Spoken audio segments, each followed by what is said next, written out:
तो मुझे यहाँ बैठे ही जानकी दादी की एक बात याद आई, क्योंकि मैं जो भी कुछ सीखा है दादियों से ही सीखा है।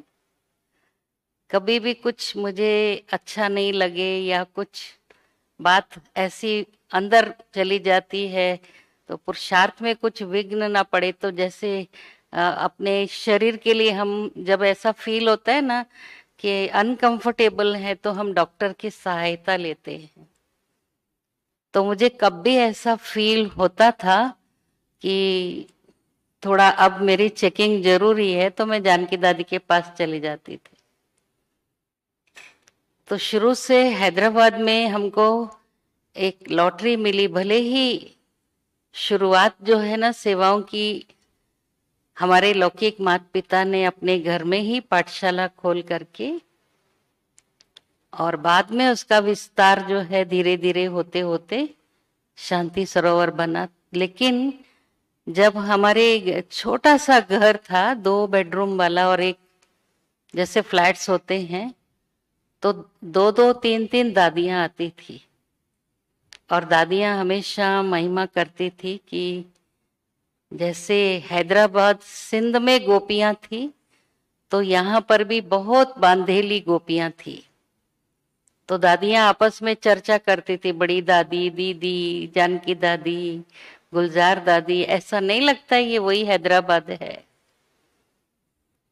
और हैदराबाद में भी हम आने के बाद पहले तो दादियां सबके घरों में आती थी, जहां बुलाई वहां आती थी।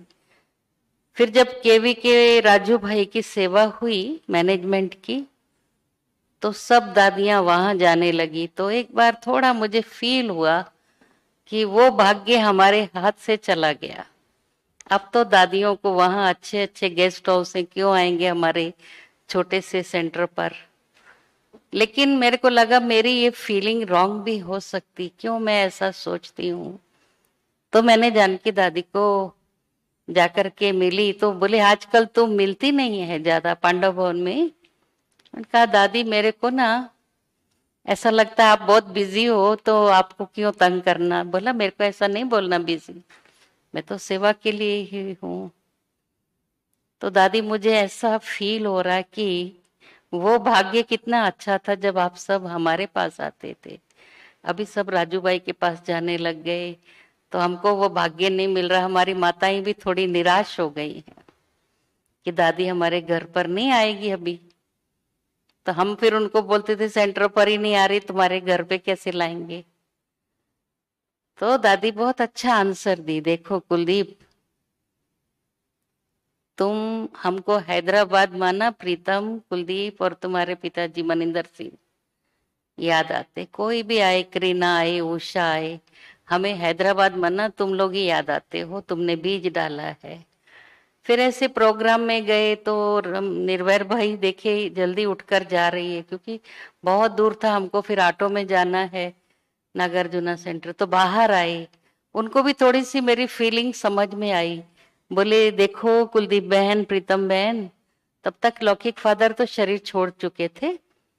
इतना बड़ा वट वृक्ष है, इसके बीज आप हो, बीज गुप्त हो जाता है जब उसके पेड़ के अंदर फूल और फल लटकते हैं ना, अट्रैक्टिव वही रहते, बीज तो बेचारा अंदर चला जाता है, पर मजबूती तो बीज से है, आप ही तो हो। फिर स्वमान देते थे। तो एक बार दादी जी हैदराबाद आए तो एक भाई, दादी को इच्छा होती है कि कोई बीके ही ड्राइव करे, ड्राइवर नहीं होना चाहिए। तो युगल थे एक अनन्य, हमारी सरला बहन यहाँ आई हुई है ना, उनकी बड़ी बहन और उनके जीजा जी, वो अपना स्कूल में ले जा रहे थे कि क्योंकि तब तक तो शांति सरोवर का लैंड नहीं मिला था। दादी मेरे स्कूल में कुछ ऐसा गेस्ट हाउस बना दूंगी ताकि महारथी आए, दादियां आए। तो दादी ने चलते चलते रास्ते में इतना ही पूछा कि ये एरिया कौन सा है। तो मैंने कहा दादी ये जुबली हिल है, ये हैदराबाद में आता है। माना ऐसा मेरी कोई वो फीलिंग नहीं थी ये मेरा एरिया है, लेकिन दादी मेरा कान खींच के बोलती है, ये तेरा है क्या हैदराबाद? मैं बोली नहीं दादी, उस भाव से बोला हो तो क्षमा करना, मेरा ऐसा भाव नहीं था। तो दादी बहुत गुह्य बातें सुनाती थी कि देखो कुलदीप बहन, भले ही तुम बोलने में तुम्हारे को नहीं भी लगा होगा, पर सूक्ष्म भाव होता है, ये मेरा एरिया है। तो जो राजा होता है ना, वो किसी हद को नहीं पकड़ता है, उसका सब कुछ है। जो प्रजा है ना, वो पकड़ के रखते, ये मेरा एरिया, ये इसका एरिया है, उस दायरे में काम करना है। तुम तो विश्व की महारानी बनने वाली हो, सारा विश्व तुम्हारा है। मुझे बहुत अच्छा लगा। मैं दादी को हमेशा बोलती थी, दादी बोलती थी, बड़ी दादी भी, इसका कान मेरे हाथ में है। जानकी दादी बोलती थी, तेरा कान मेरे हाथ में है। मैं तो बहुत भाग्यवान हूँ, सब दादियों के हाथ में मेरा कान है, कभी भी खींचो मुझे फीलिंग नहीं आती। तो दादी फिर मेरे को पूछी एक बार, जब मैंने बोला ना राजू भाई का, तो दादी बोली तुम्हारा योग कौन सा है, कौन सा योग सीखा है बाबा से? मैं बोली राजयोग। तो राजयोगी मना आप राजा के समान में रहना, प्रजा अपने आप आएगी। प्रजा के पीछे भागने वाला राजा नहीं बनता है, आप राजयोगी बनकर रहो। तो उस दिन से मैंने, हमारी बहनें कभी कभी बोलती है ना, आप तो कोई भी एरिया है, कोई भी घुसे, कुछ भी बोलते नहीं हो।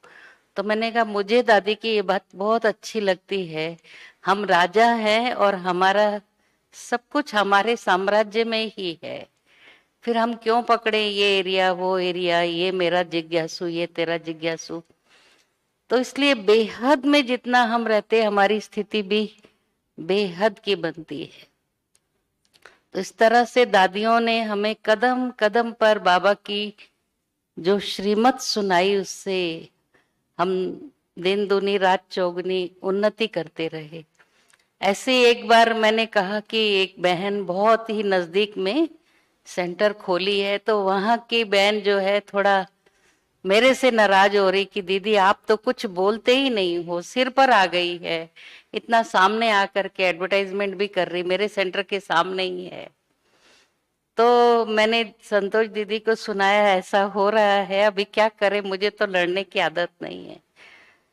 दीदी ने बोला उसको बोलो कोई बात नहीं, प्रजा बना के दे रही है। आप देखो मंदिर कितना भी सुंदर क्यों ना हो, बाहर उसका उसका मन कितनी शेप अच्छा हो, बहुत सुंदर हो, मूर्ति कोई काम की ना हो या मूर्ति हो ही नहीं, उस मंदिर में कौन कदम रखेगा? तो मूर्ति अच्छी हो, मंदिर साधारण भी होगा, तो वहां बहुत भक्त जाते हैं। तो मैंने उस दिन से सीख लिया, हमें अपनी मूर्त को बनाना है।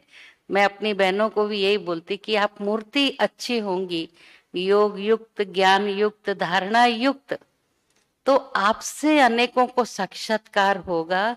और अच्छी पालना देने वाली जहां बहनें होती हैं, भाई बहने ऑटोमेटिक वहीं आते हैं जहां उन्हें ज्ञान योग की पालना अच्छी तरह से मिलती है, जहां उन्हें रूहानी प्यार मिलता है।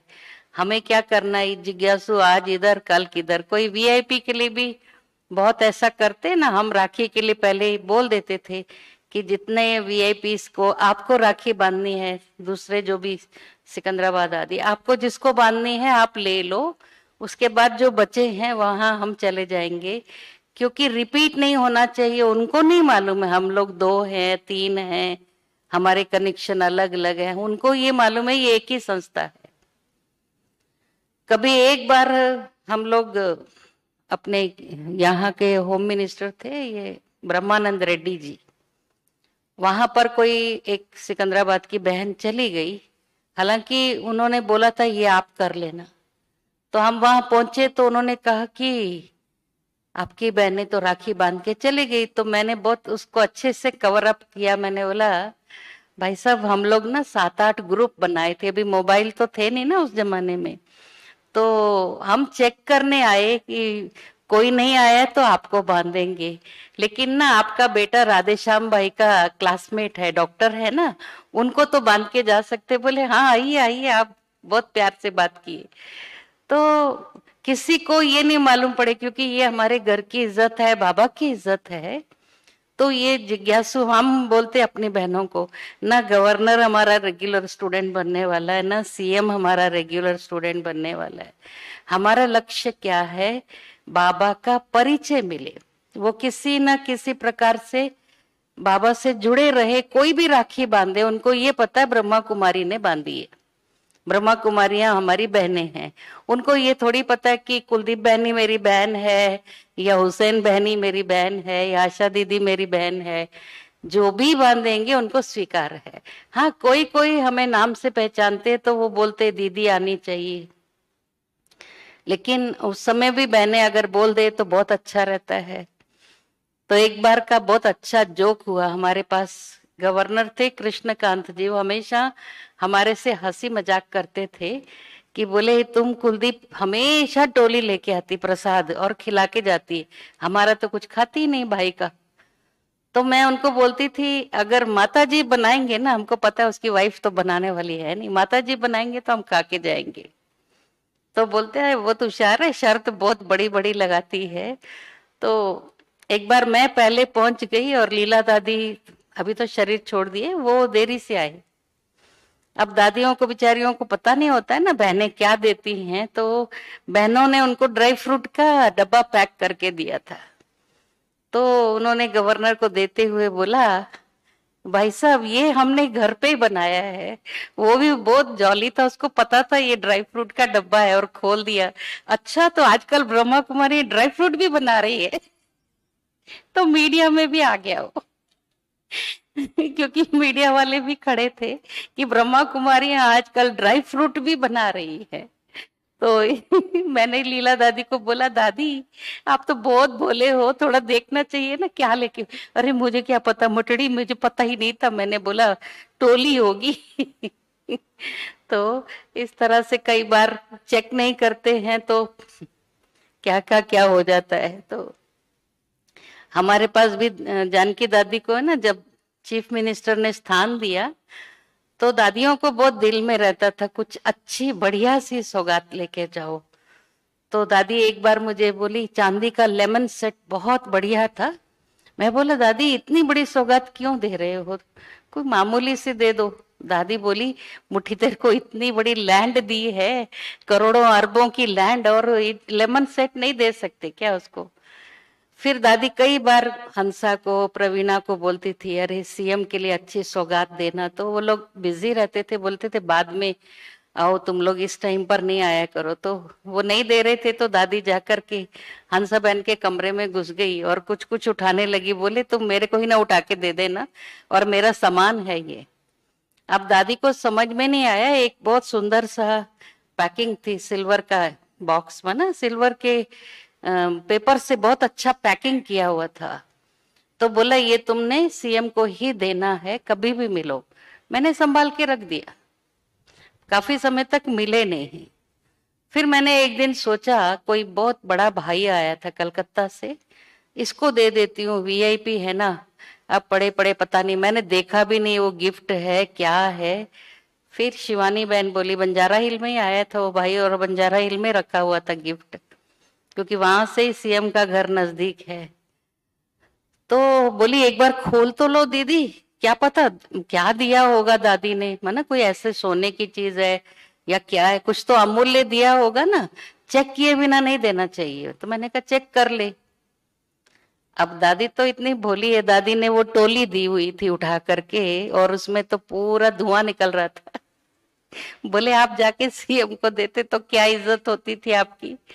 तो इसलिए हमेशा चेक करना चाहिए, क्योंकि ब्राह्मणियां देती हैं तो वो देख कर देती हैं, और दादियां जो उठा के ले आती हैं उनको पता नहीं होता है। तो 2 बार ऐसा हो गया हमारा। तो लेकिन दादियों के प्रति सीएम को बहुत भावना थी। जब 10 साल के बाद वो दशाब्दी के लिए आए तो कार्तिक केयन जी ने बोला कि आपको एक राउंड में घुमा के लाता हूँ। और उस समय जानकी दादी जी के आने का था, पर अचानक रतन मोहिनी दादी जी आए, और उसने अपने पर्सनल सेक्रेटरीज को बोल के रखा था मैं जानकी दादी के साथ 1 घंटा व्यतीत करने वाला हूँ, तुम लोग मुझे वहां कोई टोका टाकी नहीं करना कि चलना है साहब, आप कोई शादी में जाना है, मुझे कहीं जाना नहीं है, मैं ब्रह्मा कुमारी को पूरा पूरा टाइम दूंगा। सिक्योरिटी वाले बोले हम तो आपको यहाँ कहीं भी कैंपस में ले जाने नहीं देंगे। तो कार्तिकेयन बोला आप मेरे पर छोड़ दो, क्योंकि वो साइलेंस रिट्रीट में आए हुए थे, तो उन्होंने बोला मैं लेके आऊंगा। तब वो नए मना स्टेट के सीएम बन चुके थे, आंध्रा के। पूरा देखने के बाद फिर कार्तिकेयन ने उनको बोला कभी प्रॉब्लम हो ना, यहाँ पीस कॉटेज है ना, उसमें तुम आकर अपनी पूरी फाइल्स वगैरह क्लियर कर सकते हो और मेडिटेशन कर सकते हो।